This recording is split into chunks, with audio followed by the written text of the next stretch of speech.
वृन्दावन बस्नु नपाउनु भनेर हात मारेर बस्नुहुन्छ त्यस्तो पनि मान्छ त्यसो हुनाले प्रभु इतनी आस व्यास कि पूजा भाउ वृन्दावन पनि मलाई त्यति पुरा गरिदिनुहोस् म वृन्दावन बस्न पाऊँ वृन्दावनवासी भएर सधैँ रहन पाऊँ भनेर हरिराम दासले पनि भन्नुभएको।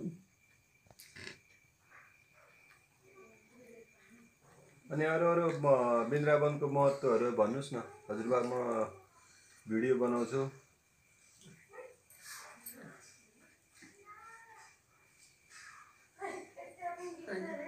जमुना उसको अनि बाँके बिहारी लालको महत्त्व अनि के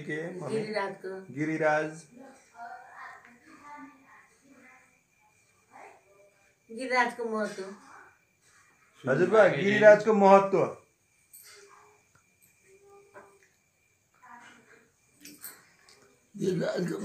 चाहिँ भगवान हामी हजुरको सेवा गरेर बस्न पाउँछौँ कहिले पाउँला चरणको सेवा गरेर भनेर ब्रह्माले भन्नुभयो। भगवानले भन्नु ब्रह्मा तिमी वृन्दावनमा पर्वतको रूप लिएर बस्नु म त्यही अवतार लिन्छु तिमीले सधैँ सेवा गर्न पाउँछौ भन्नाले ब्रह्माजी वर्षानु छैन वर्षानु ब्रह्माको अवतार वर्षाना राधे वर्षानाको राधा।